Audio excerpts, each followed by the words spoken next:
యెషయా గ్రంథము 58వ అధ్యాయము 3వ వచనం కానుంచి మనం చదువుకుందాం. చదవండి అమ్మ ఒకరు. మేము ఉపవాసం ఉండగా నీవెందుకు చూడవు? హల్లెలూయా. ఇది మొదటి ప్రశ్న. మానవులుగా మనకు వచ్చే ఆలోచన మొదటి ప్రశ్న. మేము ఉపవాసం ఉండగా నీవెందుకు చూడవు? దేవుణ్ణి అడుగుతున్నాం మనం. చదవం ఇంకా. మేము మా ప్రాణములను ఆయాసపరచుకొనగా నీవెందుకు లక్ష్య పెట్టవు? రెండు ప్రశ్నలు వచ్చాయమ్మా. ఒకటి, మేము ఉపవాసం ఉన్నప్పుడు నువ్వెందుకు చూడవు? రెండు, మేము మా ప్రాణములను ఆయాసపరచుకున్నాగా నువ్వెందుకు లక్ష్య పెట్టవు అని అందరూ. మీ ఉపవాసం దినమున ఇక్కడ దేవుడు సమాధానం ఇస్తున్నాడు. ఈ రెండు ప్రశ్నలకు దేవుడు సమాధానం దేవుడు వాక్యం ద్వారా ఇస్తున్నాడు. చూడండి. మీ ఉపవాస దినమున మీరు మీ వ్యాపారము చేయుదురు, మీ పనివారి చేత కఠినమైన పని చేయించుదురు, మీరు కలహపడుచు వివాదము చేయుచు అన్యాయముగా గుర్తులాడుచు.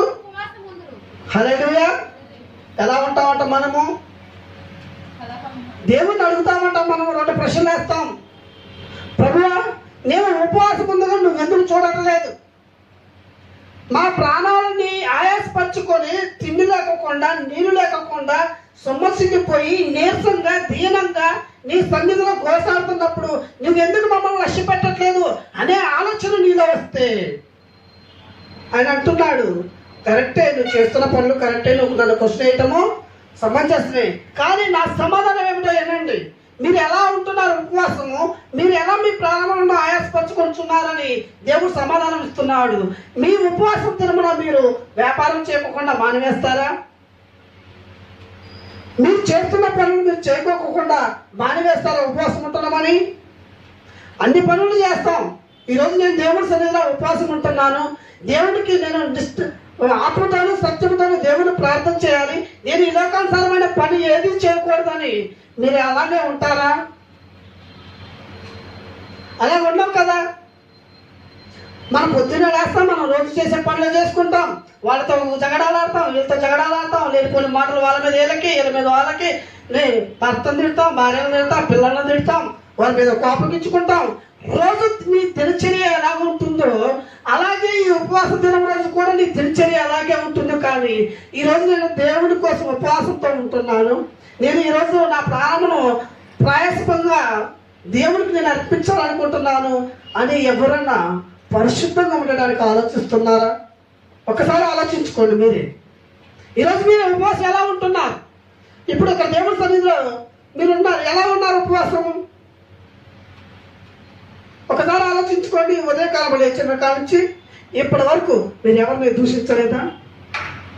ఎవరిని అసహించుకోలేదా? ఎవరి మీద చెడ్డ మాటలు పలకలేదా? అబద్ధములు ఆడలేదా? యథార్థంగా ఉన్నారా? ఇప్పటి వరకు ఉదయం లేచిన కానించి ఇప్పటి వరకు పరిశీలించుకుందాం.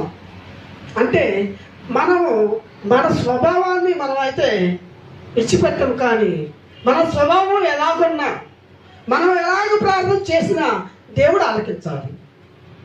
ఆలకించకపోతే మనం ఈ ప్రశ్నలు వేస్తాం. మేము ఉపవాసం ఉండగా నువ్వు ఎదురు చూడవయ్యా?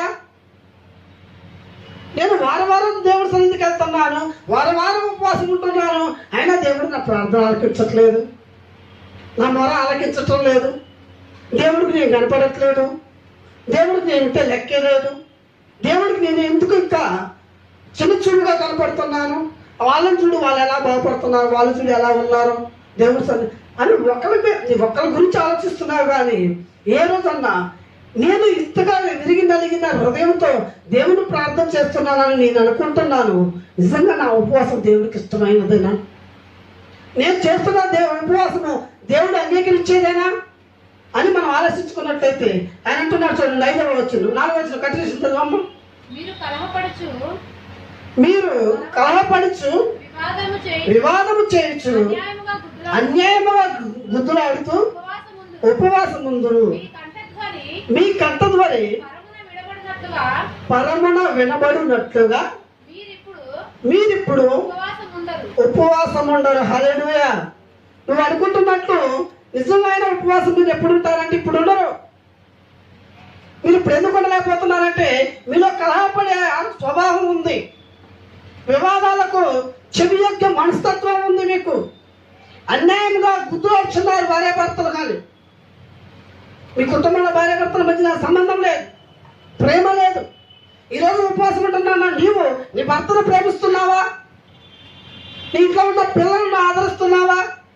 నీ ఇంట్లో ఉన్న అత్తమామలకు లోపడుతున్నావా అని అంటున్నాడు. చూడండి 5వ వచనం.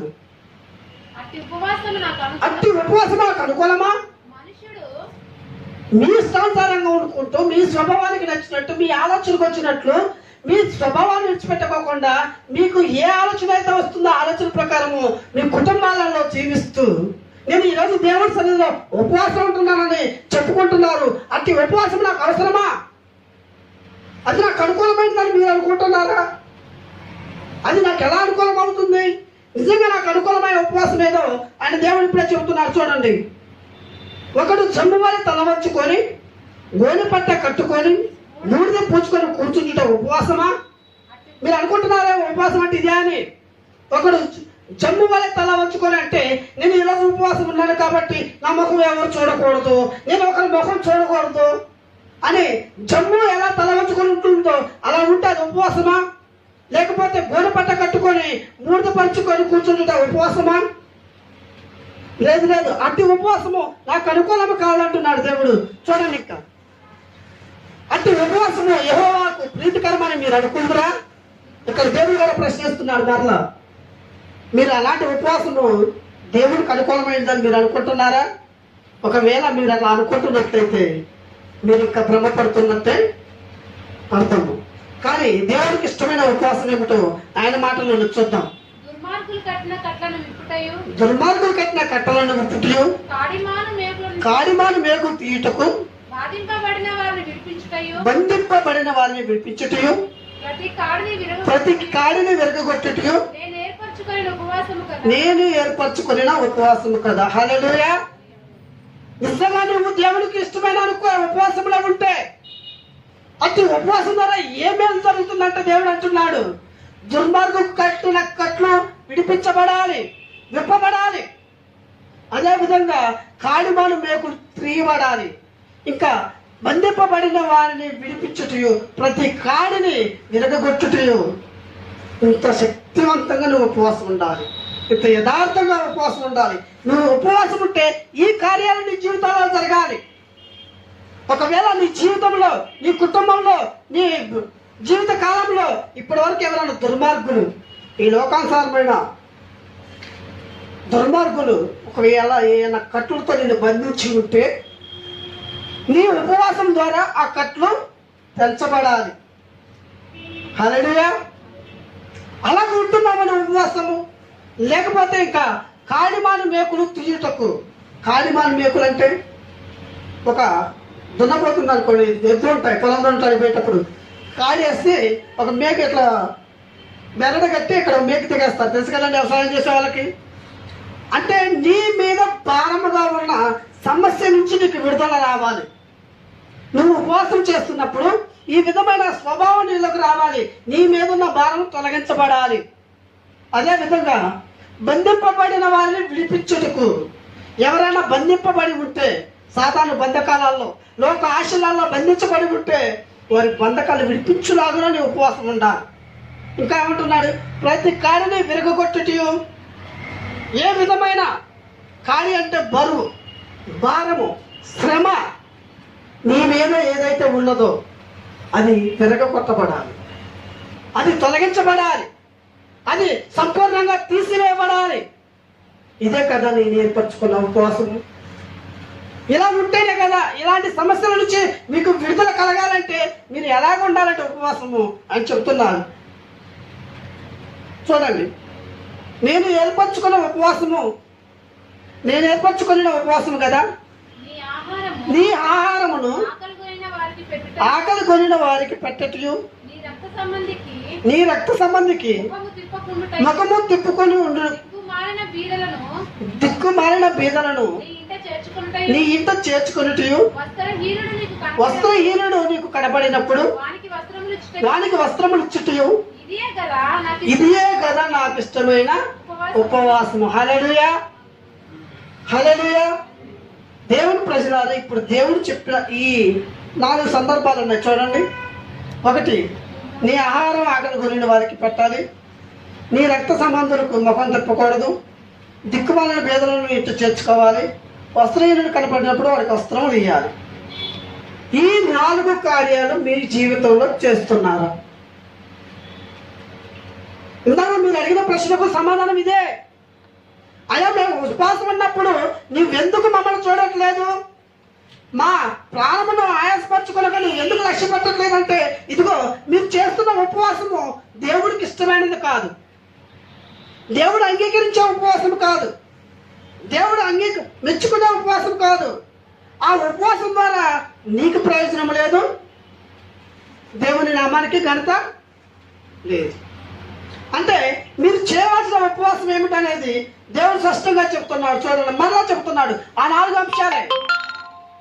నీ ఆహారము ఆకలి కొనిన వారికి పెట్టుటయు.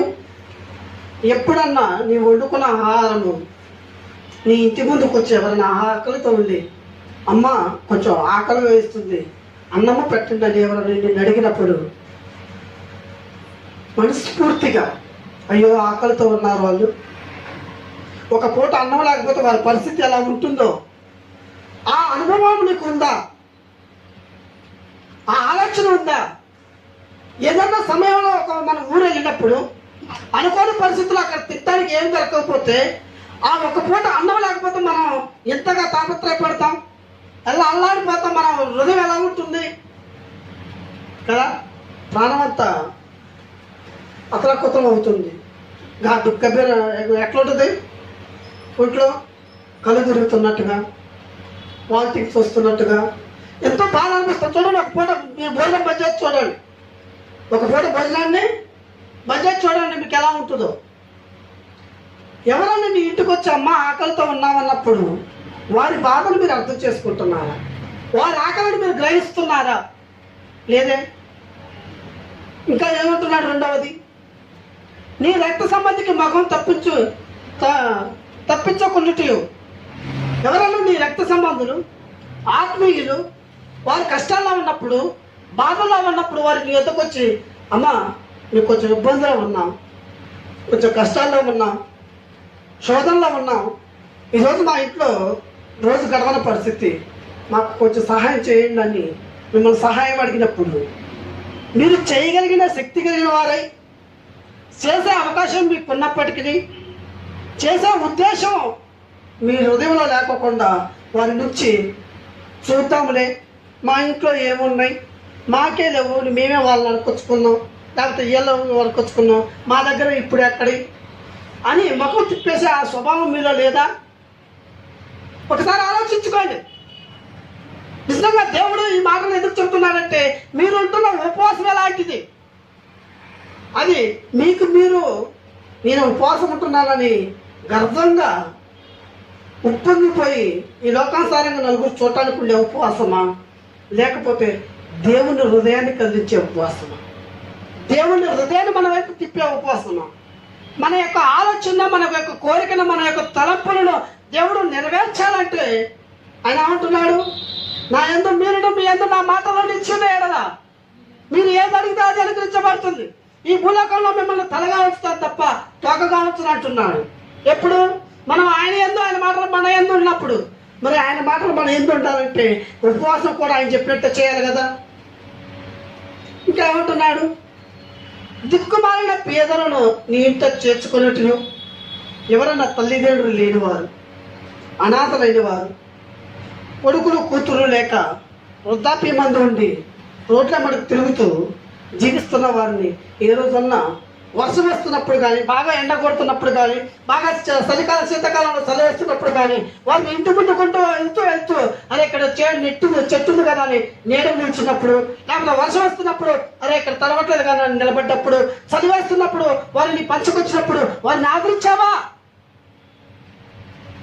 అయ్యో ఇలాంటి వయసులో ఉన్న నా తల్లిదండ్రులు అయితే నేను ఇలాగే వదిలేస్తానా అదే నా రక్త సంబంధులైతే నేను అలాగే వదిలేస్తానా, నా ఆత్మీయులైతే అలాగే వదిలేస్తానా అని ఒక ఆలోచన వస్తుందా నీలో?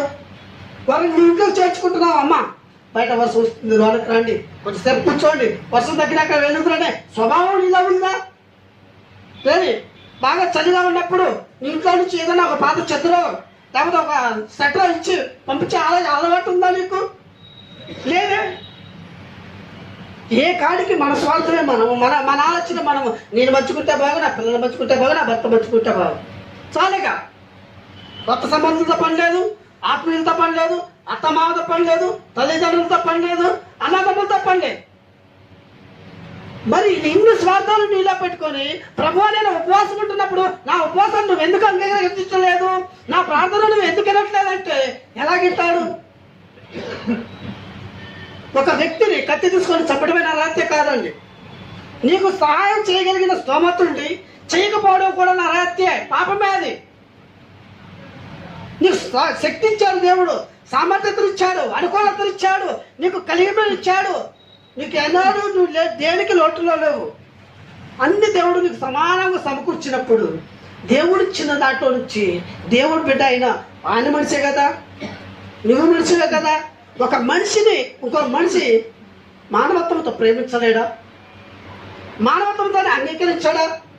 కనపడుతున్న మనుషుల్లా ప్రేమించిన నీవు, కనపడుతున్న మనుషుల్నే ఆదరించిన నువ్వు, కనపడుతున్న మనుషుల్నే నమ్మని నువ్వు, కనపడని దేవుడిని ఎలా నమ్ముతావు?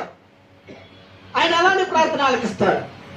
ఎదురుగా ఉంటున్న నీ తల్లిని కానీ, నీ తండ్రిని కానీ, అన్నను కానీ, తమ్ముడు కానీ, అక్క కానీ, చెల్లె కానీ, ఒకవేళ వాళ్ళకి తెలుసో తెలియక పొరపాటున నీ మీద ఏదన్నా అబద్ధ సాక్ష్యం పలికినప్పుడు, లేకపోతే నీ గురించి ఏదో రకంగా మాట్లాడినప్పుడు, నీకు నచ్చిన పని చేసినప్పుడు, నీ మాట విననప్పుడు వారి మీద నువ్వు ఎంత కోపగించుకుంటావు? అదే ఇరుగు పొరుగు వారంటే చూడండి, సంవత్సరాలు మాట్లాడుకోరు. ఇంటి పక్కన ఉంటున్న వారు వాళ్ళకి నాకు గొడవ అయిందనుకోండి, సంవత్సరాలు మాట్లాడుకోరు. ఎదురుంటున్న మనిషినే ప్రేమించలేదు నువ్వు, కనపడలేదు దేవుని ఎలా ప్రేమిస్తావు? ఎదురుగా కనపడుతున్న మనిషిని నువ్వు ఆదరించలేదు నువ్వు. అందుకనే దేవుడు అంటాడంట తీర్పు దినమందు, మీరందరూ వేషధారుల వల్ల లోకంలో జీవించారు. ఎందుకంటే ఇదిగో నేను ఆకలితో ఉన్నప్పుడు మీరు నాకు ఆహారం ఇవ్వలేదు, నేను వస్త్రహీనుడై ఉన్నప్పుడు మీరు వస్త్రములు ఇవ్వలేదు, నేను దాహం వేస్తున్నప్పుడు మీరు దాహం తెచ్చలేదంటే ప్రభువా నువ్వెప్పుడు మా ఇంటికి వచ్చావు, నువ్వెప్పుడు నన్ను అడిగావు? నిజంగా నువ్వు అడిగితే నేను ఈయన ప్రభువా నా ప్రాణమే ఇస్తాను. కళ్ళబడి మాటలు ఈ లోకంలో చెప్తా ఆయన అంటాడంట. ఇప్పుడు ఇవి చెప్పిన మాటలు చెప్తాడంట ఆయన. నీ ఇంటికి ఒక పేదవాడు ఆకలితో వచ్చినప్పుడు వాడిలో నేను లేనా? వాడు సృష్టించిన వాడు నేను కాదా? వాని స్వరూపం నాది కాదా? వాని పోలిక నాది కాదా? వానిలో ఉన్న జీవాత్మ నేను కాదా? ప్రతి ఒక్క మానవుల్లో ఉన్న ఆత్మ దేవుడిది కాదా? నేను నీ ఇంటికి వచ్చినప్పుడు ఆహారం పెట్టావా? వస్త్రహీనుడై ఉన్నప్పుడు వస్త్రం ఇచ్చావా? దాంతో వచ్చినప్పుడు నువ్వు దప్పికి తీర్చావా? నువ్వు కనపడుతున్న మనిషిని ప్రేమించలేని నువ్వు కనపడని నన్ను ఎలాగా ప్రేమిస్తావు? చూడండి, ఇదే కదా నాకు ఇష్టమైన ఉపవాసము. అలాగే నువ్వు చేసిన ఎడల ఈ ఉపవాసం నేను ఎప్పుడైతే ఏమైతే చెప్పానో, నీ ఆహారం ఆకలి కొన్ని వారికి పెట్టడము, నీ రక్త సంబంధులకు ముఖం తప్పించకుండా ఉండేటివి, దిక్కుమాలిన వారిని ఇంటి చేర్చుకునేటి, వస్త్రహీనుడిని కనపడినప్పుడు వాడికి వస్త్రం ఇచ్చుటి, ఇదే కదా నాకు ఇష్టమైన ఉపవాసము. ఈ నాలుగింటిని అలాగూ మీరు చేసిన ఎడలా నీ ఎలుగు ఏకువ చుక్క వలె ఉదయించును. హల్లెలూయా. నిజంగా నీవు నీ కుటుంబంలో ఆశీర్వాదం పొందుకోవాలంటే, నీ జీవితంలో మేలులు చూడాలంటే, నీ జీవితంలో అద్భుతమైన కార్యాలు చూడాలంటే, దేవుడు నిన్ను కనికరించి నీ కుటుంబంలో నిన్ను ఉన్నతమైన స్థితిలో నిలబెట్టాలంటే ఇగో అలాగూ నువ్వు చేసిన ఎడలా. హల్లెలూయా. ఎలాగో ఈ 4 అంశములను నువ్వు చేసిన ఎడలా నీ వెలుగు అంటే నీలో ఉన్న ఆత్మజ్యోతి, నీ కుటుంబంలో పెరుగుతున్న జీవన జ్యోతి ఏమవుతుందంట? ఏకువ చుక్క వలె ఉదయించును, స్వస్థత నీకు శీఘ్రముగా లభించును, నీ నీతి నీ ముందర నడుచును, యెహోవా మహిమ నీ సైన్యముకు వెనుకట భాగంలో కావిలి ఉండును. హల్లెలూయా. ఈ పనులు నువ్వు చేసినట్లయితే ఎలాగ జరుగుతుందంటే నీ జీవితంలో మరలా చదువుతున్నా చూడండి, అలాగునే నువ్వు చేసిన ఎడలా నీ వెలుగు ఏకు చుక్క వలె ఉదయించుచు, స్వస్థత నీకు శీఘ్రముగా నువ్వు అడిగిన వెంటనే ప్రభువా నాకు ఈరోజు తలకాయ వస్తుంది, ఎందుకు వస్తుంది ప్రభువా తలనొప్పి తీసేయని నువ్వు అడిగిన వెంటనే రెప్పపాటులో అట్టి బాధ నుండి నీకు విడుదల కలుగుతుంది. శీఘ్రముగా స్వస్థత నీకు శీఘ్రముగా లభించును. నువ్వు నడుస్తుంటే నీ ముందు నీతి నడుస్తుంది. నిన్ను చూసిన వారందరూ నీతిమంతుడు, యథార్థవంతుడు, మంచివాడు, దేవుడికి ఇష్టానుసారంగా జీవిస్తుండు, దేవుడి కుమారుడు అనబడేవాడానికి అర్హత కలిగిన వాడని నీ ముందు నువ్వు నడుస్తున్నప్పుడు నీ ముందు నీతి నడుస్తూ నీ యొక్క సువాసన వెదజల్లుతుంది. హల్లెలూయా. ఇంకా ఆయన ఏమంటున్నాడు? యెహోవా మహిమ నీ సైన్యము వెనుకటి భాగమున కావలి ఉండును. ముందు నీతి నడుస్తున్నప్పుడు వెనకాల యెహోవా సైన్యం కావలి కాస్తుంది. ఎటువంటి శోధనలు నీకు రాకుండా, ఎటువంటి శ్రమలు రాకోకుండా, ఎటువంటి బాధలు నీకు కలక్కోకుండా యెహోవా సైన్యము వెనకాల నుండి నీకు కావలి కాస్తుందని దేవుడి వాక్యం సెలవిస్తుంది. అలాగ నువ్వు ఉంటున్నావా ఉపవాసం? అలాగ జీవిస్తున్నావా మన ఉపవాసంతో? ఎలా ఉంటున్నాం మన దేవుడి సన్నిధిలో ఉపవాసం? ఈరోజు మిమ్మల్ని మీరు పరిశీలించుకోండి. ఈరోజు ఎన్నో వారాలు మేము ఉపవాసం ఉంటున్నాము, ఈ సమస్య నుంచి మాకు బాధ కలగట్లేదంటే ఇదిగో దేవుడికి ఇష్టమైన ఉపవాసం మనం ఉండట్లేదు అంటున్నారు. దేవుడు హృదయాన్ని తృప్తిపరిచే విధముగా, దేవుడు అంగీకరించే విధముగా, దేవుడు మన వైపు చూసే విధముగా మనం ఉపవాసం ఉండట్లేదు. అందుకనే మనం ఎన్ని వారాలు ఉపవాసాలు చేసినా ఇంకా మన జీవితంలో శ్రమలను ఎదుర్కొంటున్నాం, సమస్యలతో పోరాడుతున్నాం, సంతోషం లేదు, సమాధానం లేదు, నెమ్మది లేదు. మన కుటుంబంలో ప్రతిరోజు ఏదో ఒక సమస్యతో మనము ఏమి చేయాలో దిక్కుతోసిన స్థితిలో ఉన్నాం.